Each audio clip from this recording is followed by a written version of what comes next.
KʻUng-Ming a second time angers his rival. The bridegroom turned pale, bridal apartments lined with weapons of war and waiting maids armed. But the housekeeper said, "Do not be frightened, O honorable one. My lady has always had a taste for warlike things, and her maids have all been taught fencing as a pastime. That is all it is." "Not the sort of thing a wife should ever look at," said Liu-Pei. "It makes me feel cold, and you may have them removed for a time." The housekeeper went to her mistress and said, "The weapons in your chamber displease the handsome one. May we remove them?" The lady's son laughed, saying, "Afraid of a few weapons after half a lifetime spent in slaughter." But she ordered their removal and bade the maids take off their swords while they were at work, and the night passed happily enough. Next day Yüan-Tê distributed gifts among the maids to secure their goodwill. He also sent son Ch'in to Qingchu with news of the wedding, while he gave himself up to feasting and enjoyment. The dowager loved him more every day. The results of the plot to destroy Liu-Pei were thus very different from the originator's intention. Son Ch'in sent to his general to say that his mother had insisted upon marrying her daughter to their proposed victim, and so by juggling with the fictitious, they had made it real. What was to be done? The news troubled Chu Yu, but eventually he thought out another scheme which he embodied in a letter sent to his master. Here is the outline of the missive. Contrary to expectation, the plot that Chu Yu, contrived has turned the wrong way. However, since by juggling with deceit we have ended in a solid truth, our future plans must start from the actual present facts.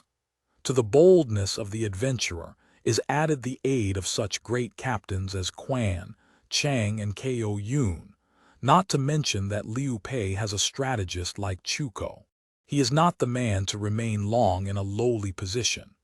Wherefore I can think of no better plan than to enervate him by surrounding him with softness and keeping him in Wu, a prisoner of luxury. Therefore build for him a fine palace to blunt the edge of his determination and surround him with sensuous luxury.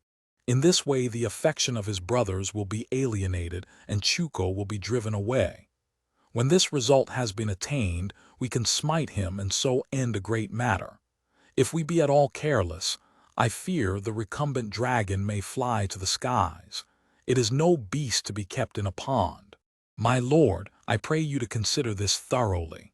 The letter was shown to Chang Ko, who said, "My idea is identical with his." Liu-Pei began life in a humble position and for years has been a wanderer.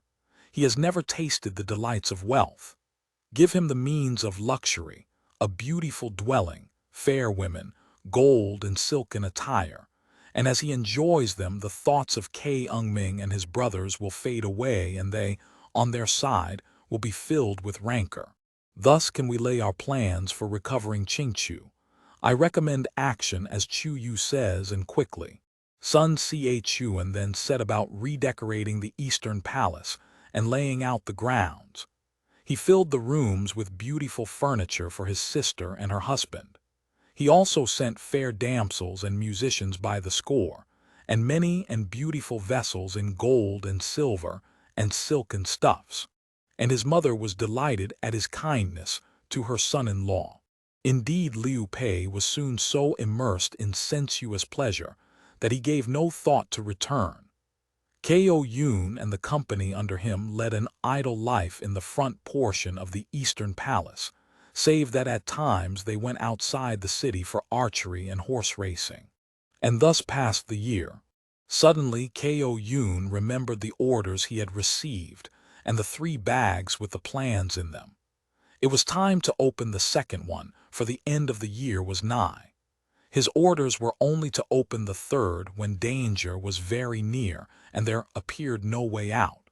As already remarked, the year was drawing to a close, and Ko-Yun saw his lord daily becoming more and more the slave of pleasure. Liu-Pei never appeared among his guards now. So the bag was opened, and in pursuance of the wonderful scheme thereby discovered, KʻUng-Ming went to the hall of the palace and asked to see his master. The maid in attendance went within and said, KʻUng-Ming has some important matter on which to see the master. Yüan-Tê called him in and asked what the business was. KʻUng-Ming assumed an attitude of great concern and said, My lord, you are living happily secluded in these beautiful apartments. Do you never think of Chingchu? But what is the matter that you seem so disturbed? Asked Liu. Today early KʻUng-Ming sent a messenger to say that Tsao was trying to avenge his last defeat and was leading 50 legions to attack Chingchu, which was in great danger, and he wished you to return. I must speak to my wife, said Yüan-Tê.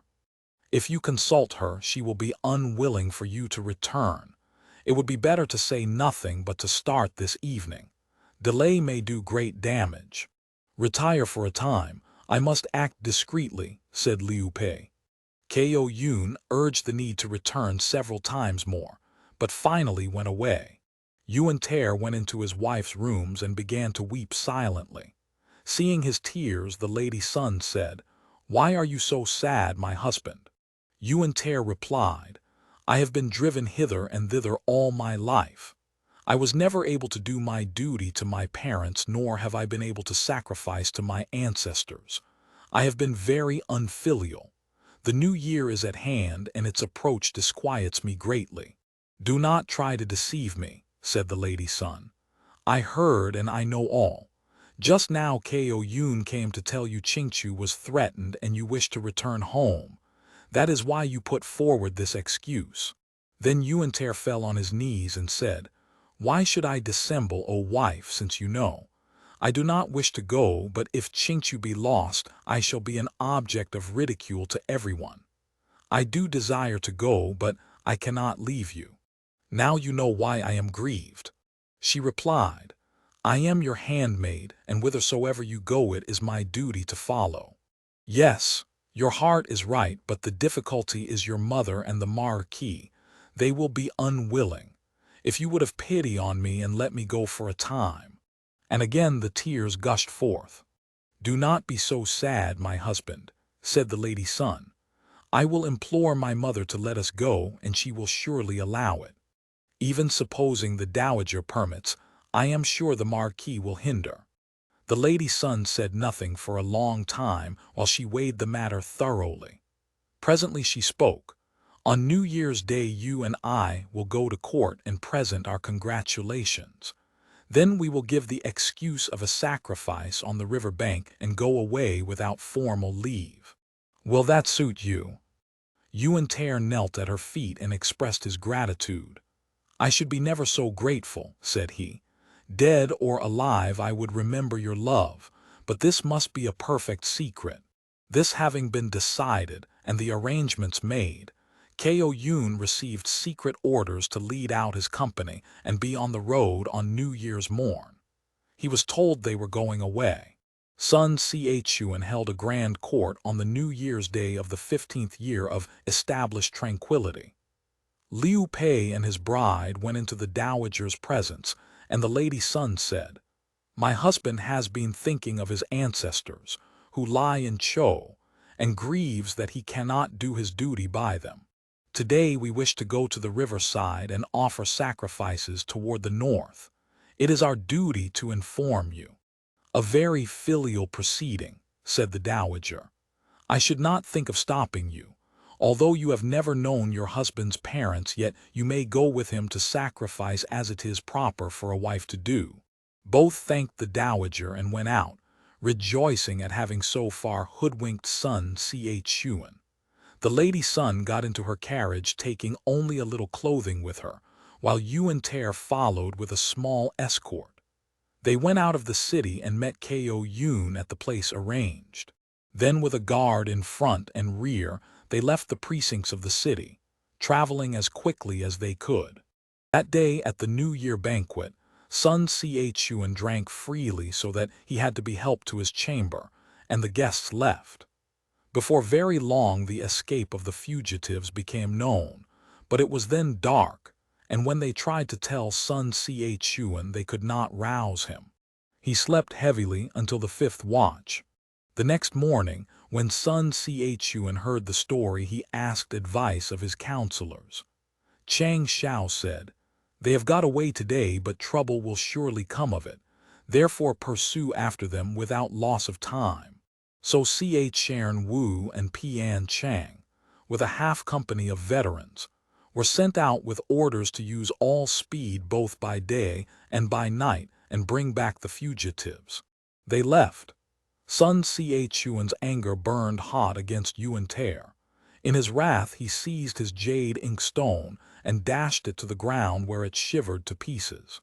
Said Sharon Pu, "My lord, your wrath is in vain, for I do not think your men will catch the runaways." "Will they dare to disobey my order?" said Sun Chuan. "Our young lady had always delighted to look upon war and is very fierce and determined. All the officers fear her. Now she has gone with her husband of her own free will, and those sent in pursuit, if once they look upon her countenance, will not dare to lay hands on her." Sun Chuan's wrath burned the more fiercely at these words. He drew the sword girded at his side and called up Chiang Chien and Chu Ti, saying, "You two take this sword and bring back the heads of my sister and Liu Pei. And if you do not, I will put you to death." With this order they set out in pursuit, leading a whole company. Meanwhile Yuan-Tê and his wife were pressing forward with all speed. When night fell they rested for a time by the roadside, but not for long. Just as they reached the confines of Chasing, they turned and saw a great cloud of dust, and the soldiers said that a force was coming in pursuit. "What shall we do if they come up with us?" said Yuan-Tê excitedly to KʻUng-Ming. "My lord, you go on in front, and I will prevent pursuit." As they turned the foot of a hill they saw a troop of soldiers blocking their road in front. 2 captains were there, and they bellowed, "Liu Pei, dismount and yield yourself captive.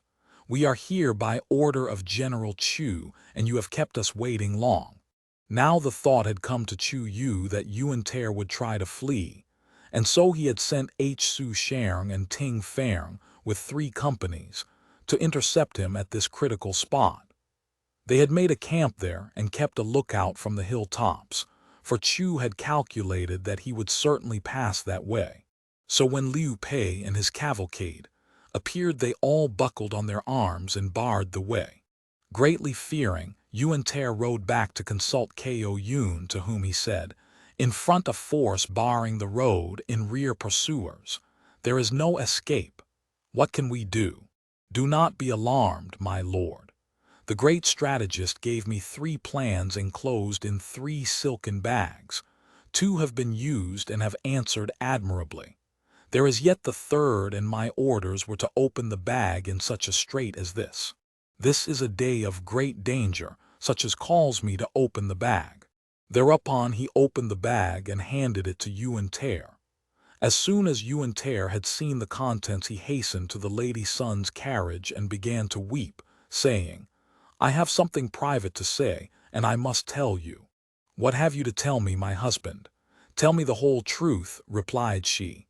"Your brother and Chu Yu formerly made a plot for you to marry me, not for your sake, but to get me into their power and hold me so that they might recover Qingchu. They were set on my murder, and you were the bait with which to hook me. Careless of consequences I came, for I knew that the spirit of a man dwelt in your bosom, and you would pity me.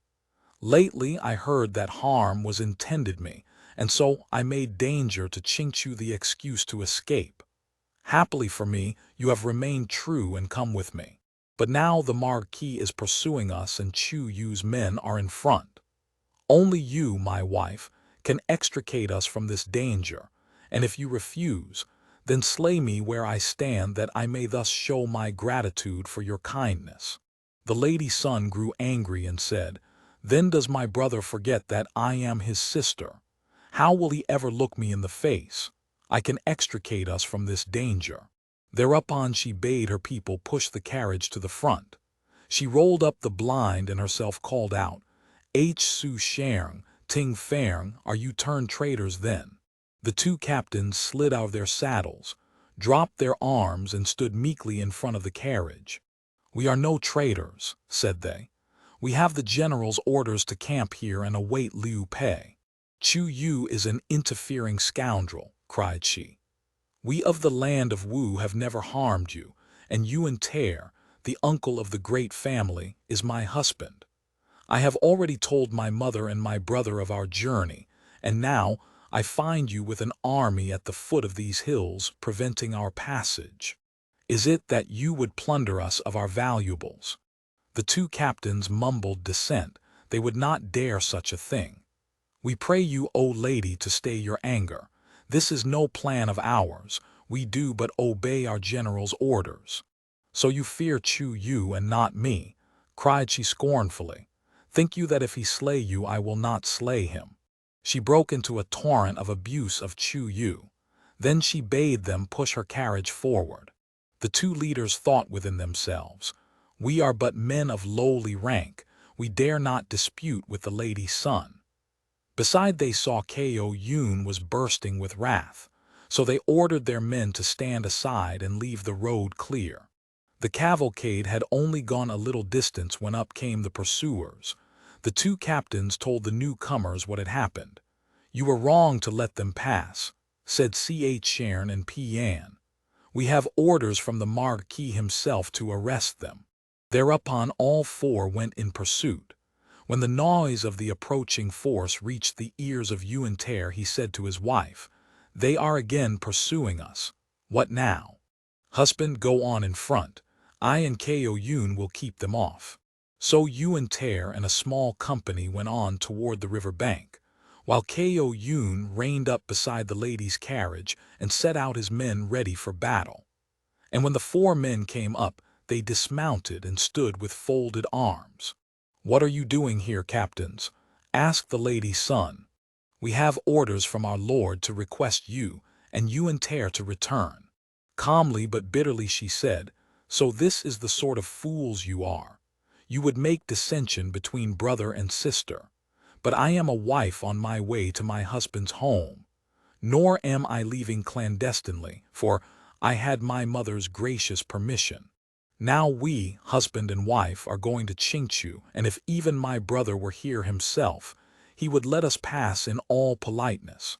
But you, because you have weapons in your hands, would slay us." She abused the four men to their faces so that they looked from one to another in shame. And each in his heart thought, "Say what one will, after all they two are brother and sister, and the dowager is the controlling power. Son Chuan is most obedient and would never dare oppose his mother's decision. When the reaction comes, then indeed we shall certainly be found in the wrong. We had better be kind." Another thing was that one of the two they sought, Yüan-Tê, was not there, and KʻUng-Ming looked angry and dangerous. Finally, muttering to themselves, they gave way and with one accord retired and left the road open. The lady's son passed through. "We four will go to see the general and report," said Sharon. But that did not please them all, and they stood irresolute. Presently they saw a column of men sweeping down on them like a hurricane. These were Chiang and Chu with their company. "Have you fellows seen Liu Pei?" they cried as they rushed up. "He has just passed along. Why did you not arrest him?" "Because of what the lady's son said. That is just as the Marquis feared, and so he gave us this sword, and told us first to slay his sister and then Liu Pei. And if we disobey, he will put us to death. What can be done? They are far away by now," Chiang Chien said. "After all, they are but a few and on foot. They cannot travel very fast. Let Su and Ting go to Chu Yu to tell him, and he can send fast boats to pursue them on the river while we follow up on the bank. We must get them either on water or land, and we must not listen to what they say." Whereupon two went back to report and two to the river bank. Meanwhile Liu Pei had got a long way from Chasing and reached Liulangpu. He now felt calmer.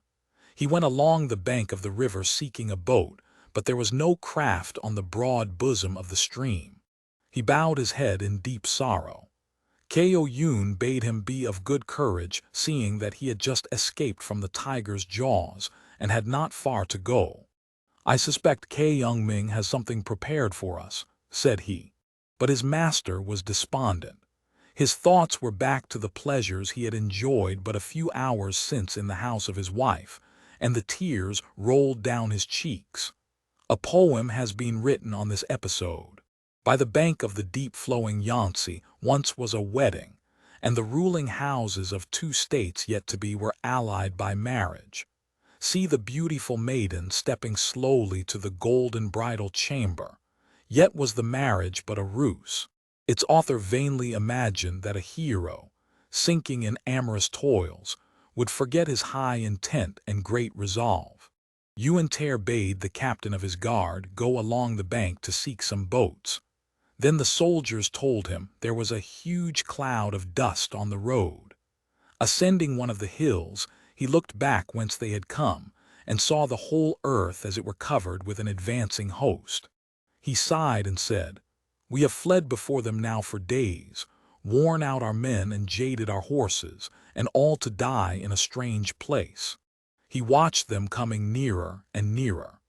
Then, as things began to look most desperate, he saw a line of some 20 boats all in the act of setting their sails. "By good luck here are some ships," said KʻUng-Ming. "Let us get on board, row to the further bank and see what can be done." Yüan-Tê and his bride hastened down the bank and went into a ship. The soldiers were embarked. Then they saw in the hold of the ship someone in Taoist dress, who came up with a smile, saying, "My lord, again you see Chuko Liang. He has waited a long time." All the men on board were from Qingchu, and Yüan-Tê rejoiced at the sudden happy turn of affairs. Before long the pursuers reached the bank. KʻUng-Ming pointed to them and laughed, saying, "I foresaw this a long time ago. You may return and tell your general not to use the fair damsel trick again." Those on the bank sent a flight of arrows at the ships, but they were already too far away. The 4 officers on the bank looked very foolish. As the boats were sailing along, a great noise was heard on the river behind them, and there appeared a huge fleet of warships, sailing under the flag of Chu-Yu. He also was there in command of the fleet, and he was supported by Huang Kai and Han Tang. They seemed like a drove of horses, and came along swift as a falling star. They gained on the fugitives rapidly. KʻUng-Ming ordered the boats to row over to the north bank, and the party landed. They had started off away from the shore before Chu-Yu could land. Chu-Yu's men, naturally, were all afoot, but they kept up the pursuit, following as quickly as they could. When they reached the borders of Huangchu, Liu Pei and his party were not far away, and so they pressed the pursuit. But there were only horses for a few in front, and suddenly the rolling of drums struck Chu-Yu's ears, and from out a gully dashed a troop of swordsmen led by Kuan Yu. Chu-Yu was too surprised and unprepared to do anything but flee. Chu-Yu fled for his life, and Kuan Yu pursued. At different points other captains came out and attacked, so that the men of Wu suffered a great defeat, and Chu-Yu barely escaped. As he came to the river and was going down into his ship, the soldiers on the bank jeered at him on account of the miscarriage of his scheme for the restoration of tranquility. All he had done was to give his enemy a wife and lose his soldiers. He was so annoyed that he would have gone up the bank to fight again, but his captains restrained him. He was very despondent and felt ashamed to face his master and confess utter defeat and failure. All at once he cried aloud and fell back in a swoon. His wound had reopened. The captains came to his help, but it was long before he recovered consciousness. Twice had he played his trick, and twice had he lost the game. His heart was full of resentment. He was overwhelmed with shame. The fate of Chu-Yu will appear in the next chapter.